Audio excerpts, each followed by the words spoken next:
Hello everyone, the 316 here with another Mcfarlane Toys Gold Label review. Here I have the Mcfarlane Toys and Walmart exclusive cover recreations of Emerald Twilight Green Lantern. Really excited to get this one. Love Green Lantern, their stories.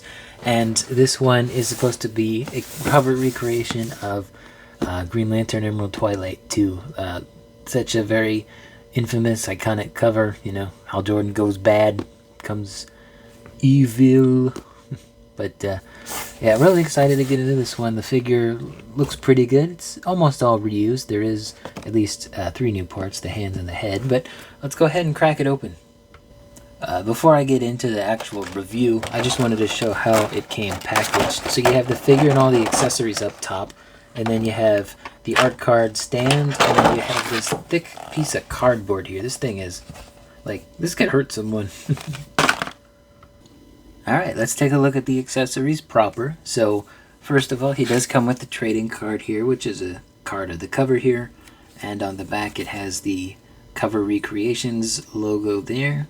Pretty good, and it shows what it's inspired by, the synopsis of the story. Not the biggest fan of Hal Jordan becoming Parallax, the bad guy, but, you know, I like the comic art, the cover, of course.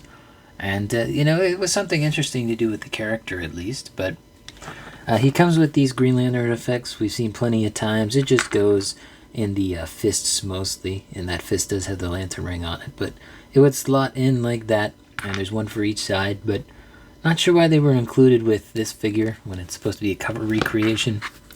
He also comes with a trigger finger left holding hand, which can hold the included Green Lantern proper. This one is a green, but it has a touch of blue to it. It's obviously I have, you know, blue down here, purple back here, but this has a blue tint to it compared to other greens that they have used in this transparent color. Same thing with these, you know, the flame fists, I guess. So that's all the accessories for the figure, but the figure does come with a stand here. I briefly showed you the stand and how it comes attached, but this is a piece of cardboard here, and on the back you have the, you know, proper artwork of it, and also all of the you know, the legalese down here. This side's completely blank though, and like I said, thick piece of cardboard, very thick. Look at that, like crazy. Like this is just ridiculous how thick this is. I appreciate it though, because it's a bit more quality. It's going to last a long time, or a longer time. I really like the stand, though, here. I believe this is a sticker. I do feel the edge of a sticker. Regardless of whether or not it's a sticker, I appreciate that they have this on here. Oh, yeah, that's a sticker. You can see the bubble there. I'm not a big fan of that, but I could probably figure it out, fix it. Here's the back here. Oh, yeah, that's definitely a sticker. I think they used this plate before for other cover recreations. This looks familiar, but the way they do it here is that there's this piece which holds the cardboard, and then that would just slot in under there, and you know, you'd put your piece of cardboard in there. Oop, don't think I have it lined up. There we go. And it just sits in there. It doesn't peg in or anything. I do appreciate that, because with other figures it would have to, like, very hard, like, notch in there, and I just was not a fan of that. But if you prefer to have that side up, that side seems to be front heavy for some reason. That's weird. I had this in there, right?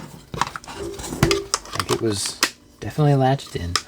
It's not a sturdy connection, but it'll hold. Just be careful, I guess. Let me try putting in this side again. Yeah, this definitely, at least on my copy, this wants to lean forward. When I have it the other way, it leans backward.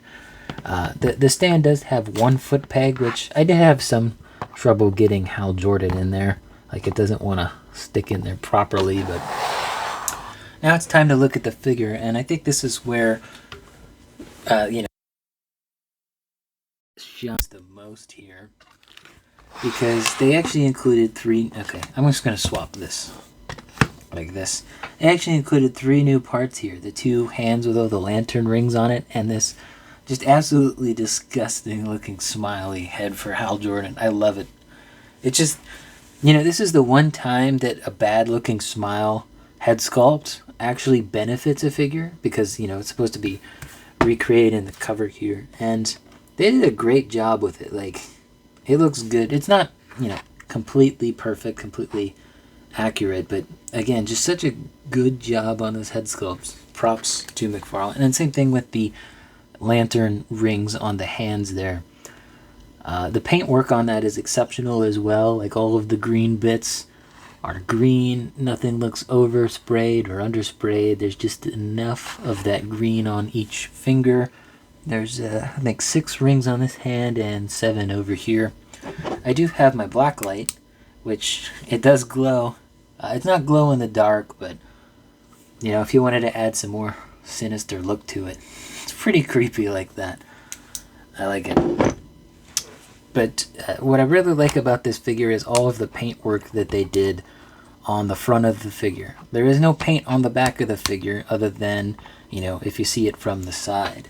But it's not coming across on camera as well as it should. Maybe if I drop this, that's a little bit better. But I just really like the Green Lantern logo, how it's painted. It looks nice. It's actually like an off-white. This is a bluish white, but this is a yellowish white. The shades of green here, there's a lighter shade of green going from shoulder to shoulder across the torso, and then there is some on his six-pack abs and a little bit on the crotch piece on the front. And then across most of the rest of the figure, there is the black paint there, which really just elevates this figure and makes it look a lot like the comic book. So I appreciate the amount of paint that is here. It looks great. It's even on the boots down here. Nothing on the feet that I could tell, but you can see that the back is completely blank, although it looks like there is some paint bleed on the back of that shoulder. But again, wait, did they make a new crotch piece for this? Hal has like a very shapely ass. Like, look at it. I think they made a new crotch piece for this figure. I don't remember, Kyle Rayner having such a nice bottom. That's what they used this mold from.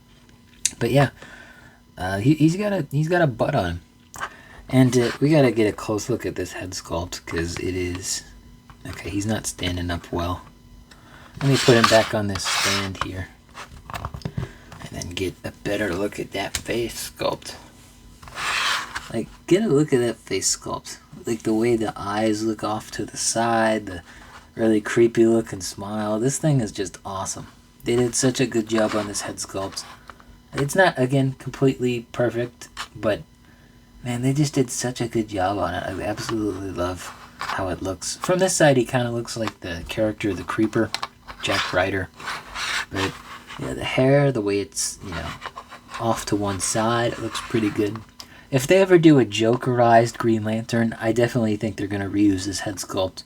I mean, you could probably use it as is. He's already got green skin. Like, you might as well.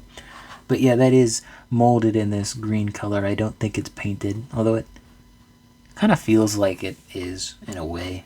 But just really, really fantastic figure here. Obviously, you can get him into other poses. So if you want to have him like, something like that. Or, maybe you want to have him running like Barry. Run, Barry, run. But yeah, such a great job. Let me see if I can get him back into that cover pose. Just to give you an idea, this is one of the easier cover recreations to recreate. Mcfarlane figures, they don't have a ton of articulation, but what they do have here works for this particular figure. See if I can get it. I'm just looking at the side here. His finger is like there, and then... Okay, I think that's pretty good. Again, not one-to-one, but just really well done. I absolutely love this figure. I'm so glad they decided to make it. Such a creepy, iconic image. And then let's set this back up, and then we can do our size comparisons here. If I can get the back of this to line up. There we go. Alright, so bring this back down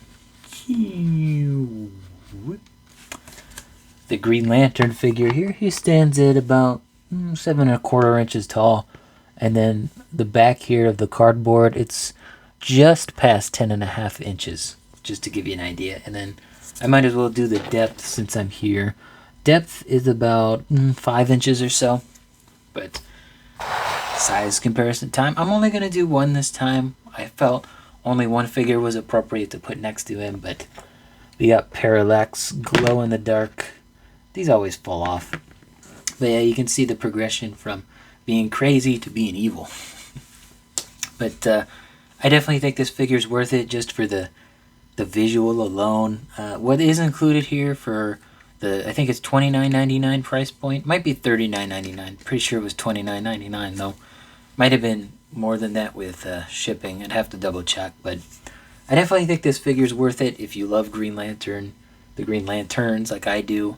But yeah, I hope you guys enjoyed the video. Let me know in the comments down below what you think of this figure. Don't forget to leave a like on the video, subscribe, and hit the bell. It all helps out the channel. And as always, peace.